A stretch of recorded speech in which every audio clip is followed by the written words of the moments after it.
The Bushfire, an Allegory. Banjo. Paterson. Andrew. Barton. 'Twas on the famous Empire Run, whose sun does never set, whose grass and water, so they say, have never failed them yet. They carry many million sheep, through seasons dry and wet. They call the homestead Albion House, and then, along with that, there's Welshman's Gully, Scotchman's Hill, and Paddymelon Flat, and all these places are renowned for making jumbacks fat. And the out paddocks, holy frost!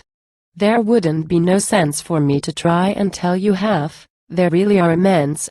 A man might ride for days and weeks and never strike a fence. But still for years they never had been known a sheep to lose. Old Billy Gladstone managed it, and you can bet your shoes he'd scores of supers under him, and droves of jackaroos. Old Billy had an eagle eye, and kept his wits about. If any chaps got trespassing he quickly cleared 'em out. And coves that used to work across and they hated him, no doubt. But still he managed it in style, until the times got dry, and Billy gave the supers word to see and mind their eye, ampersand quo. If any paddocks gets afire I'll know the reason why. Ampersand quo. Now on this point old Bill was sure, because, for many a year, whenever times got dry at all, as sure as you were here, the Paddymelon Flat got burned, which Bill thought rather queer. He sent his smartest supers there to try and keep things right. No use. The grass was always dry, they'd go to sleep at night, and when they woke they'd go and find the whole concern alight. One morning it was very hot, the sun rose in a haze. Old Bill was cutting down some trees, one of his little ways. A black boy came hot-foot to say the flat was in a blaze. Old Bill he swears a fearful oath and lets the Tommy fall, says he, ampersand quo. We'll take this business up, and fix it once for all.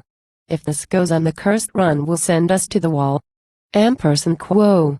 So he withdrew his trespass suits, he'd won with Dutchy's boss, and prosecution's criminal he entered no prose. But these were neither here nor there, they always meant a loss.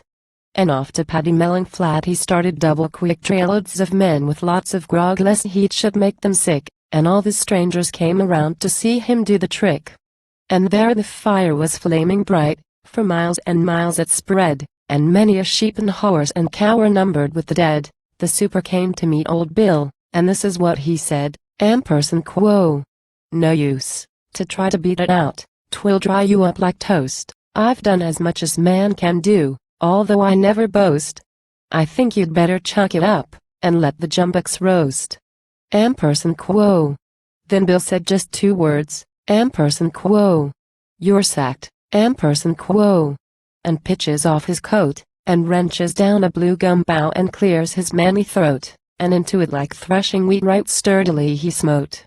And beat the blazing grass until his shirt was dripping wet.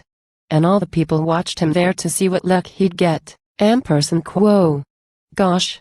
Don't he make the cinders fly, ampersand quo. And, golly, don't he sweat, ampersand quo. But though they worked like Trojans all, the fire still went ahead so far as you could see around. The very skies were red, sometimes the flames would start afresh, just where they thought it dead. His men, too, quarreled amongst themselves and some coves gave it best and some said, ampersand quo. Light a fire in front, and burn from east to west and quo. But Bill he still kept slogging in, and never took no rest. Then through the crowd a cornstalk kid come right into the spot, says he to Bill, ampersand quo. Now take a spell, you're looking very ut, and if you'll only listen, why, I'll tell you what is what. Ampersand quo. These coves has set your grass on fire, there ain't no mortal doubt. I've seen 'em right in here and there, and poking round about. It ain't no use your workin' here, until you finds them out.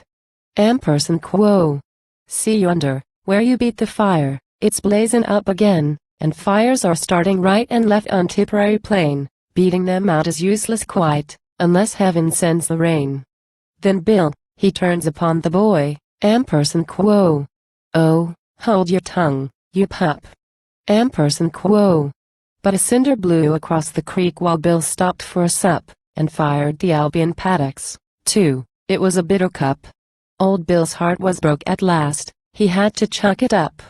Moral of the run is England's empire great, the fire is the distress that burns the stock they represent, prosperity you'll guess. And the blue gum bough is the home rule bill that's making such a mess. And Ireland green, of course I mean by Paddy Melling flat.